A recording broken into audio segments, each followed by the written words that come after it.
Hello everyone, I'm Wendall Jones and welcome to this edition of the program Jones and Company. On this program we examine the national issues of the Bahamas.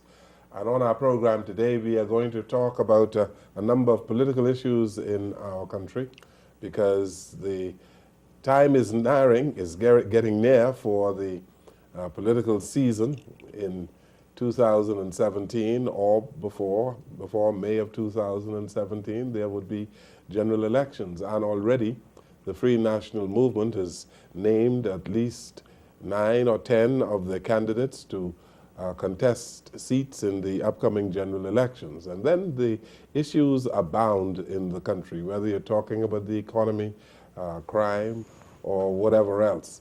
And so our guest on the program today is going to discuss some of these issues. Senator, the Honorable Michael Pintard.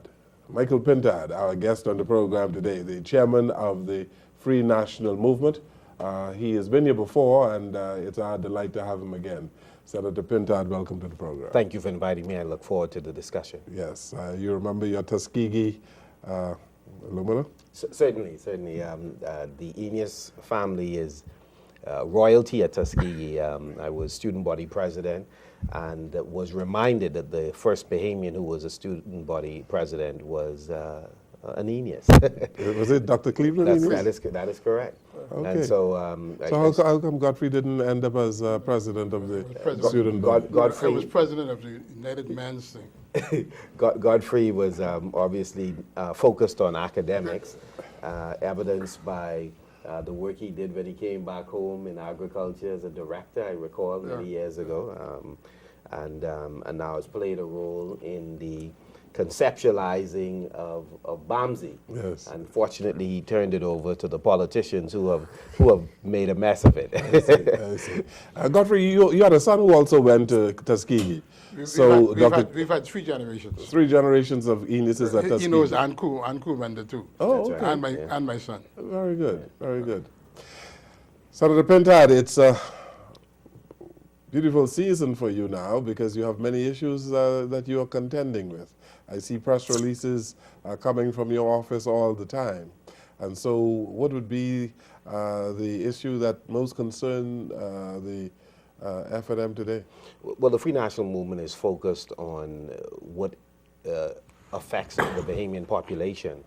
And I believe both the informal polls as well as polls that have been commissioned by various political organizations show that crime and the fear of crime is the #1 issue.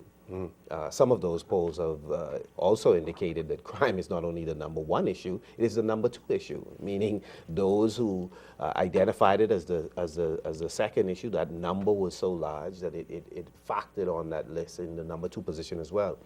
And so we have spent a lot of time, led by Dr. Minnis and with contribution from a number of talented Bahamians in and outside of the party, in putting together a platform in terms of what we would do given an opportunity to govern. And we have released more than 30 of those recommendations to the public. We were somewhat encouraged to listen to the police force projections of what they intend to do in 2016. And they've highlighted as among their priorities a number of the issues that we have raised. We were disconcerted, however, in that the police force should not be expected to release the crime plan for the country. The police force... Why not? The police force is but one agency that ought to be a part of a sectoral approach in terms of addressing crime. The government, the Prime Minister and his cabinet, as working in tandem with other stakeholders such as faith-based organizations, NGOs, it is out of that collaboration that we ought to construct a comprehensive crime-fighting plan. But in any the police country, plan is but one component of it. But in any country, the police, that agency, that law enforcement agency, is responsible for prevention, detection of crime. And so wherever you go, if you're in New York, you're talking about crime fighting, you look to the police. If you go in Florida, you're talking about crime fighting, you look to the police. So it is not out of the ordinary for a police force to have a strategy to fight crime or to prevent crime. The point I'm making is simply this. All of the cities and states that you would identify, the municipal or the state government has a macro plan that involves the various components that you mentioned. Prevention, detection, rehabilitation, and the judicial component of fighting crime.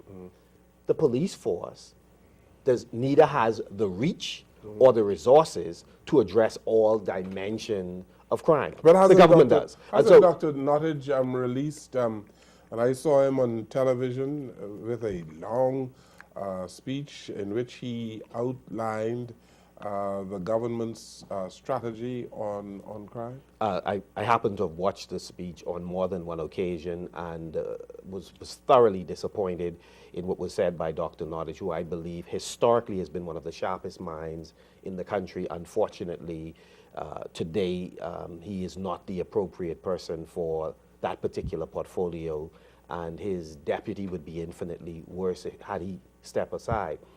No, unfortunately, the Prime Minister projected that he and his ministers would release a crime plan, a macro plan.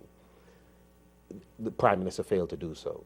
Dr. Nottage, during the budget communication, deferred to the wishes of his leadership in shutting down the debate before he could speak. And when he eventually spoke, the most memorable component of his presentation was that they were going to bring a parenting bill to hold parents responsible for acts carried out presumably by their juvenile children.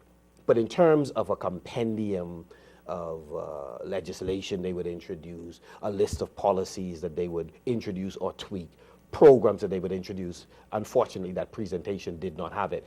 And they promised subsequent to that they would outline the measures, particularly in light of the more than $30 million they expected to access from IDB. Unfortunately, those details did not come at that time. And so it's now left to the police to do the heavy lifting on behalf of a government. And I'd say this last thing, Mr. Jones, the government that came in with a triple threat, they would call it: urban renewal, Project Safe Bahamas, and swift justice. This was the government's macro plan for reducing crime to its irreducible minimum. They have now admitted that has not worked. But we expect an alternative. But you know, the Commissioner of Police just announced that there has been a reduction in crime overall in the country. You know that. I listened to the Commissioner, who I have tremendous admiration for, and I would only caution the Commissioner that each time we speak, particularly about an area that is a matter of life and death for Bahamians, that we be extremely measured in our statements.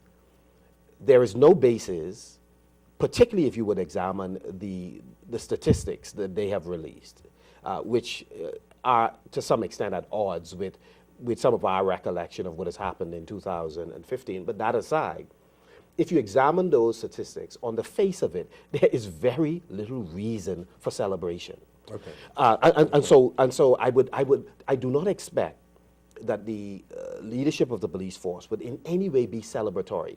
It ought to congratulate its officers for the tremendous sacrifice they make, putting their lives at risk. But we cannot celebrate. No, the Commissioner didn't celebrate anything. He said that last year was a terrible year. He said that. Yes. But he also showed you that there was a reduction in crime overall in the country. He wasn't celebrating anything. Let me put it this way. To the extent that you say that we are doing a good job, I unfortunately disagree with that. I think as a society we cannot make that claim. Not just the police. We as a society cannot make that claim that we're doing a good job. Okay, Godfrey. Mr. Pintard, I want to ask a more fundamental question. I know that we follow the Westminster model. We have the government and the opposition. All right? My view is that the opposition should take the view, not as opposition, but as the alternative government. What is your reaction to that? I mean, certainly, I see. The reason why I said it is this, right? There's this perception, and I know you've heard it, that all the people on your side do is oppose. If there was the approach of the alternative government, because whatever this government does, you're going to inherit if you win.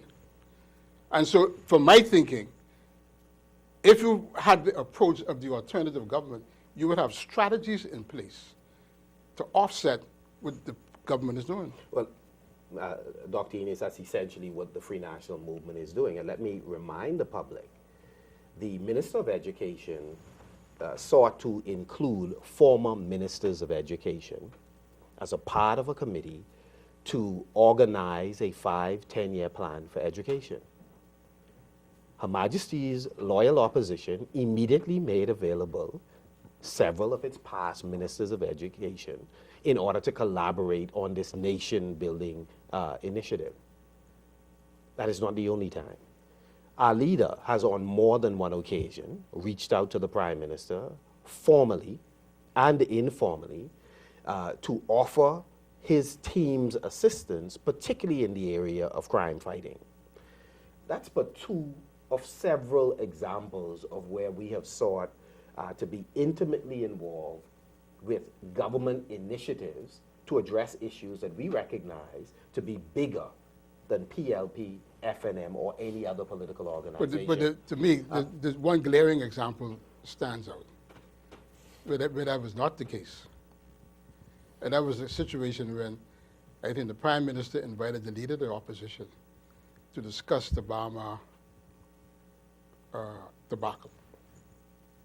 Actually, I think you are completely incorrect in that regard. The opposition, for many months, have raised question in the House of Assembly seeking clarification on the progress of Bahama and various issues that had come to our attention that was surfacing behind the scenes. But I'm talking about an incident when the Prime Minister invited the leader of the opposition to the office of the Prime Minister. I'm getting there. Unfortunately, the opposition was not engaged. As a result, some of those issues that were raised surfaced and became a part of what later became the impasse between the developer and the China Construction Company. It is at that time that after several delays and a final court action in the United States, that the Prime Minister sought to engage the opposition. The leader of the opposition, and I was present, went to the meeting that was set up. The Prime Minister was not at that meeting and came late. Now, persons can debate about whether or not the leader of the opposition should have stayed, whether or not the times were correct. All of that is minutia. The reality is, this has not been an administration that has been given to making information available. And I would only give you one example for the time being. During the budget communication, the means by which we pay for all of the bills this country incur and give an account for our stewardship of the people's money, the opposition consistently raised dozens and dozens of questions under various heads. This administration has never respected the opposition's point of view enough to even answer the question. It has always been, we'll get back to you. So I'm saying the consultation was more public relations, so that Mr. Christie could hitch the opposition to him so that we could share in the demise, if that was to be the case, of a Bahama. Let's finish with crime and then move on to some other things. And I put it to one of your colleagues last week, it was, on what would the Free National Movement government do about crime? Because the Free National Movement 3 years ago had to contend with crime. Yes. All right? And we saw an escalation in crime year after year with an F&M administration. Right now, we are seeing an escalation in certain crimes under the PLP. It is 2017. The F&M wins. Michael Pintard is the Minister of National Security. What are you going to do? Several things. The Commissioner pointed out a couple of the points that we have released in our more than 30-point plan for fighting crime. One is there is a need for us to target the hotspot areas that we all know and have known for years. But it's being done. No, it is not being done. The In fact, police will tell you that they are targeting hotspot areas. the commissioner And the commissioner clearly indicated that some of the key tools required in order to do that is not in place and not in place in sufficient numbers. What are these tools? What are these tools, one of the Mr. things Pintard? one of the things that's What required. are these tools? I'm identifying them. Okay. So one of the things that's required is CT television, expanding it not just in a selected group of tourist areas, but certainly over the hill as well. Secondly, to provide officers with adequate vehicles. We are still in 2016, Mr. Jones, getting complaints about calling certain stations and vehicles not being available in order to respond in a timely fashion. So we need to provide those resources. Thirdly, there is a need for us to effectively capture the evidence, store it properly, process it in a timely fashion, hence our recommendation about the need for a forensic lab that's state-of-the-art and world-class. Because we are capturing persons, detection is high, conviction is low, and in part because case preparation suffers for any number of reasons, one of which is quality of evidence. And so we've made that recommendation, not just a mortar and brick forensic lab. What about mobile forensic vehicles that can go and assist persons at the crime scene? In addition, there is a need for us on the preventative side to put in place programs that can transform inner city areas, in particular young people between the ages of 17 and 29. Mr. Jones, when you next sit with members of parliament for the inner city areas in New Providence, ask them what youth programs they have implemented in the last 3.5 years, and then be a little bit more bolder and ask them, you've been in parliament for 25 years. Can you identify where your footprints are in your constituency? Are there youth programs, not for the children who we have as a captive audience in schools, but in your community? Because that group is not a part of any uniformed organization in this country. Some of them are not involved in Junkanoo where they can get some guidance from these either. So the Free National Movement is interested in creating a range of programs, skills training, developing proper etiquette, work ethic, etc., creating recreational spaces. Mr. Pintard, yes. This weekend, yes, the Urban Renewal Commission is holding the Urban Love Games. Yes. All of the constituencies in New Providence. I've gone to many constituencies and people have testified that urban renewal has worked for them, and had it not been for urban renewal, you wouldn't have more than 1,000 people in youth marching bands, yes, and these computer classes, yes, and all the rest of it. The PLP government did that. The F&M government, on the other hand, cancelled urban renewal or pushed it aside. Unfortunately, Mr. Jones, it is... How do you square that? Unfortunately, Mr. Jones, it is political propaganda that's not accurate. What occurred when we came to power, and this has been litigated over and over, a number of persons who operated in urban renewal were simply that, political operatives. And a decision was made that some of the centers needed to be closed, properly configured, populated with people that are interested in doing the people's business, independent of politics. And urban renewal centers continued. The government has So you downsized it? no, The program? No, some of the centers were temporarily closed and they were reopened. The program was not closed under the Free National. Well, it is incorrect. And Mr. Jones, I go back to this discussion about the marching bands. I think that they are valuable. We ought to expand the program to involve more young people. But the point I made to you earlier is this. A lot of the persons who are involved in the marching band are children who we have the capacity to reach in school. I'm saying, in addition to the marching bands, we ought to design programs that capture the 17 to 29-year-olds who are not involved in anything. Okay.